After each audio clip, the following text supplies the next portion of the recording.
네, 아이고. 네, 안녕하세요. 오늘 불교 역사 인물 알기라는 영상 주제로 얘기를 하려고 하는데, 이 영상을 찍게 된 이유가 어제 방과후 한국사 수업을 하다가 이제 의천에 대한 문제가 나왔어요. 고려시대 승려인 의천 문제가 나왔는데, 생각해보니까 제가 의천에 대해서 가르쳐 주지 않았더라고요. 그래서 내가 왜 안 가르쳤지? 되게 중요한 사람인데? 라고 생각했는데, 지금 제가 가르치는 중학교 교과서에 의천 진울이 없어요. 그래서 저도 좀 보고 놀랐는데, 진울과 의천은 정말 중요한 역사적 인물이어서 이 영상을 통해서 좀 여러분에게 소개해주고 싶어서 영상을 찍게 됐어요. 그래서 이 영상 주제가 학습 목표가 원효 의상, 신라시대 승려였던 원효 의상 해초에 대해서 알고 고려시대 승려인 의천 진울 해심 요새에 대해서 알고자 하는데, 그러니까 원효 의상 그리고 고려시대 의천 진울 이 네 분만 알아도 우리가 충분히 문제를 풀 수가 있어요. 우선 불교 역사 공부하는 이유는 이제 저도 이거 준비하면서 놀랐는데 진짜 수능에서 매년마다 나와요. 불교 역사 인물은 매년마다 출제가 되고 그리고 한국사 능력검정 시험에서도 무조건 나옵니다. 그리고 우리의 역사니까 꼭 알아야 되죠. 그래서 뭐 불교 역사는 우리와 같이 뿌리를 같이 했던 역사이고 정말 오래 삼국시대 때부터 오늘날까지 함께 역사를 해왔고 정치와 종교는 뗄 수가 없으니까 항상 왕권이나 무슨 권력이 변화할 때마다 불교의 역사도 바뀌었기 때문에 자주 문제가 나와요. 그리고 우리의 역사니까 당연히 문제가 나오죠. 그럼 본격적으로 인물 탐구 들어가겠습니다. 그래서 오늘 원효에 대한 이야기를 잠깐 하면은 이제 원효는 통일신라 시대 때 정말 불교를 널리 백성들에게 대중화시켰던 인물이죠. 그래서 원효에 대한 이야기가 있죠.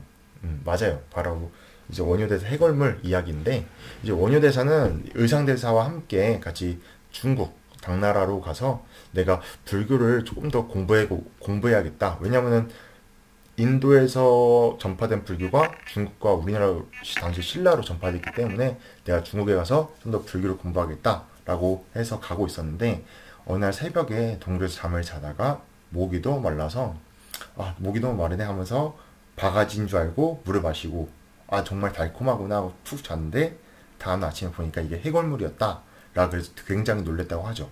그래서 원효대사가 이때 안 거예요. 뭘 알았냐면은 그때 일심사상이라는 걸 알게 된 거죠.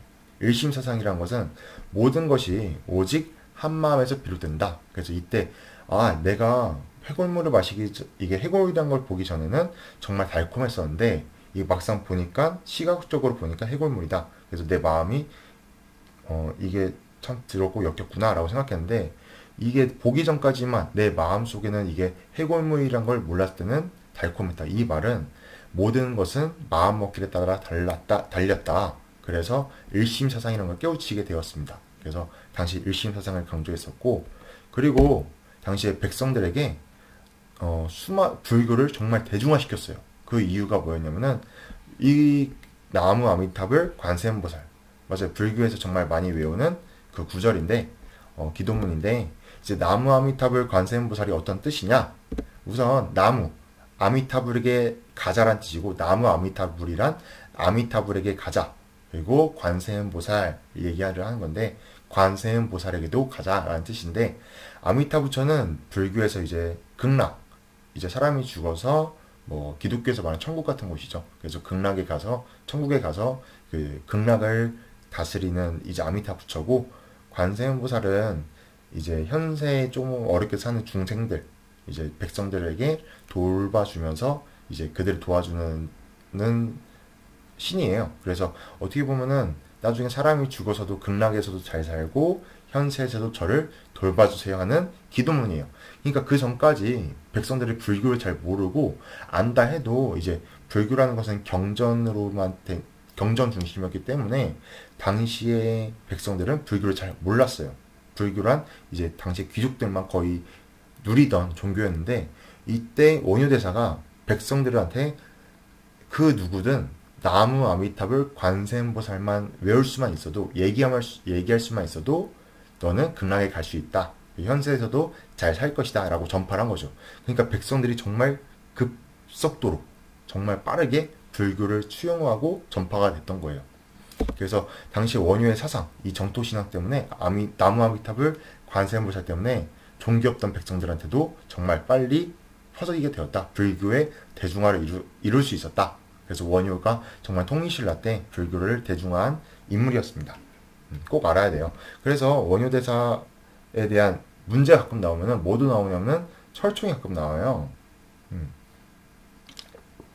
설총이 누구냐면은 이제 원효대사의 아들인데, 이제 원효대사가 뭐 어떤 일화가 있냐면은 원효대사가 스님이긴 한데 그 요석공주라고 해서 이제 신라 시대 때 공주였는데 그 공주랑 결혼해서 낳은 아들이에요. 뭐 일화를 보면은 원효대사 길을 막 가다가 이제 원효대사가 도끼 없는 자루를 나한테 달라. 그러면은 내가 정말 큰 뭐 좋은 건물 하나 짓겠다. 라고 하면서 막 떠들고 다닌 거예요. 그래서 사람들이 저게 뭔 뜻인가 했는데 그 당시 왕이 듣고는 도끼 없는 자루로 이제 집을 만든다. 그 뜻은 아마도 뭐 좋은 인재를 만든다는 뜻이다. 그래서 당시에 자기의 딸이었던 요석공주와 이제 합방을 시켜서 좋은 뭐 아들을 낳아야겠다 했다고 그래요. 그래서 그 신하에게 불러서 스님을 요석공주에게 데려다 줘라 해서 막 갔더니 원효대사가 이미 그 딱 보자마자 나 데리러 왔군 해서 물에 쿵당 빠져가지고는 옷이 다 젖었으니까 옷을 갈아입게 해주세요 해서 요석공주 방에 가서 이제 합궁을 했고 거기서 나온 사람이 이 설총인데, 그래서 설총은 우리 역사에서 정말 큰 일을 했어요. 뭐냐면은 이두란 걸 만들었어요. 이두가 뭐냐면은 옛날에는 한글이 없던 시절이니까 한자를 사용했죠. 중국의 말 한자를 사용했는데 그러다 보니까 언어는 우리나라 말인데 글자는 한자인 거예요. 그래서 이거를 우리나라 말을 한자에서 그 뜻, 한자의 표현을 가져와서 우리나라 사람들이 좀 쉽게 글자를 쓸 수 있도록 했던 게 이두입니다. 예를 들어서 이게 한자 표현으로 너의 아니면 뭐 위거을, 이게 위거을이라는 한자인데 우리나라에서 학원을 이라는 표현을 이렇게 한자로 위거늘 이런 식으로 표현을 바꾸는 등, 그러니까 한자를 빌려와서 약간 우리나라 말을 쓸 수 있도록 했던 문자가 바로 설총이 만들었던 이두예요. 가끔 문제에 나와서 같이 가져왔고, 원효대사가 쓴 책이 대승기신론소, 금강산매경론, 십문화쟁론이에요. 이거 오타예요. 십문화쟁론이라는 책을 쓰셨는데, 그래서 이런 책들을 쓰셔서 불교를 대중화했다는 점 아시면 되고, 그 다음 알 분은 의상대사죠. 네, 의상대사인데 똑같이 원효대사와 통일신라 때 활동했던 분인데, 의상대사가 가끔 문제에 나오면은 부석사 이야기가 같이 나와요. 그래서 부석사 이야기를 잠깐 하면은, 부석사라는 절이 있어요. 저희 경상도 영주에 가면 정말 이쁜 우리나라 절인데, 이제 의상대사가 중국에 가서 공부를 하고 불교에 대해서 공부를 하고 있었는데, 이때 의상대사를 보고 당시에 선묘낭자라는 여자가 첫눈에 반한 거예요. 그래서 나는 의상대사를 위해서 평생을 일해야겠다라고 했는데, 의상대사가 너무 부담스러운 거죠. 왜냐하면 스님인데 막 여자가 자기를 좋아하니까 좀 부담스러워서 의상대사가 이제 황급하게 좀 떠나요. 신라로 다시 떠나게 되는데, 이때 선묘낭자가 내가 끝까지 당신을 지켜주겠습니다 해서 뭐 바다에 푼덩 빠졌더니 용으로 변했대요. 그래서 용으로 변해서 무사히 의상대사가 신라까지 올 수 있도록 해줬고, 이때 의상대사가 신라에서 막 불교를 전파하고 있을 때마다 항상 용이 되어서 도와줬다고 해요. 그래서 뭐 한마디에 뭐 약간 포켓몬스터의 갸레도스처럼 이제 용이 되어서 항상 의상대사를 도와줬던 거죠.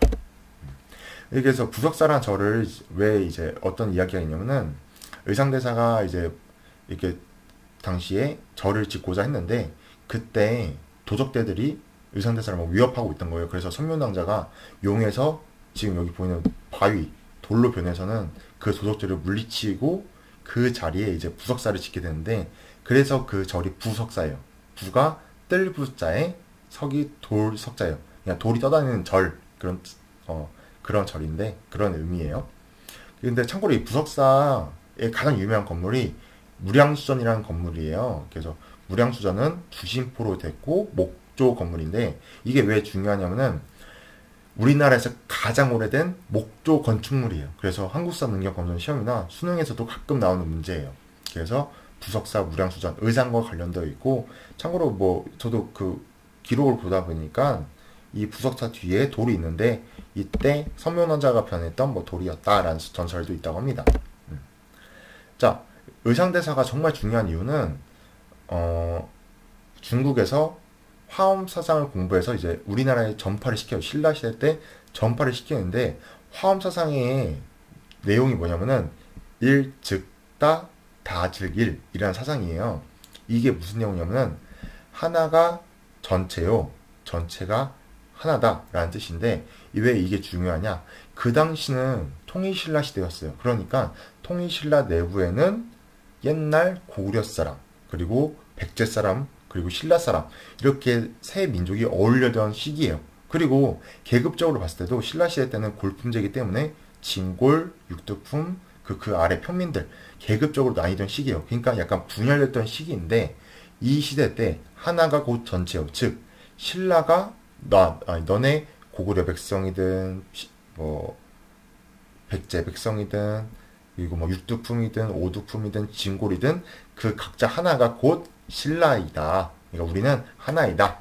그리고 통일신라가 곧 너네이다 하면서 당시에 통일신라를 하나로 뭉칠 수 있게 해줬던 사상이에요. 그래서 신라 시대 때 어떻게 보면 통일신라를 사상적으로 통합시킬 수 있었다. 그래서 정말 중요한 역사적 인물이죠. 그래서 옛날에 그 서시라는 그 신성우 씨의 서시라는 노래 중에서도 뭐 너는 내가 되고 나는 내가 될 수 있었던 가사가 있었는데 어떻게 보면 화엄 사상에 영향을 받았다라고 생각이 들어요. 아무튼 그 의상대사 문제에 나오면은 부석사 그리고 화엄 일승 법계도가 같이 나올 수 있는데 이거는 의상대사가 화엄 사상을 이제 한마디로 간략하게 표현한 문서입니다. 알고만 있으면 돼요. 그래서 의상과 원효는 불교의 대중화를 이루었고 의상은 어떻게 보면 불교의 통합을 이루었다라고 볼 수 있습니다. 그리고 신라 시대 때 정말 유명한 사람, 이 사람도 많이 나와요. 해초의 왕오천추 국전. 해초가 이제 이 책을 썼는데 왕오천추 국전에 대한 이야기를 하면은 이제 이 왕오천추 국전은 해초라는 스님이 신라 시대 때 배를 타고 쭉 가서 인도에서부터 이렇게 쭉 여행을 하고 돌아온 여행기예요.